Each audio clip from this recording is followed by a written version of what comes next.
আচ্ছা জসিম ভাই,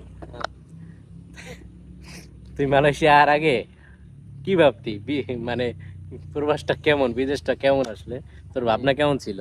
মালয়েশিয়া যখন প্রথম আসি ফার্স্ট, মানে মানে লাইফ স্টাইল কেমন হইবে তোর কি মনে আসার হয়েছিল? আগে তো ওই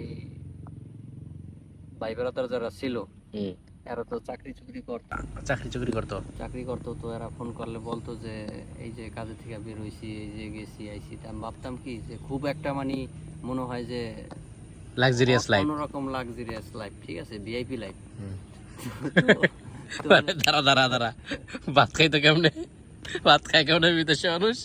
না, ভাত খায় কেমনে, সবকিছুই মানে একটু অন্যরকম, একটু ভিআইপি হবে। ভিন্ন একটা দেশ, কিরকম কি মানে কি জানি ওইখানে। আচ্ছা মনের ভিতরে অনেক ভাবনা চিন্তা আসতো, আচ্ছা। মানে তারপরে আসলাম মালয়েশিয়া। আসার পরে তো ভাই এখন তো দেখি পূর্বার জীবন শালার একজনের উপর আরেকজনে ঘুমাই, এই কি অবস্থা।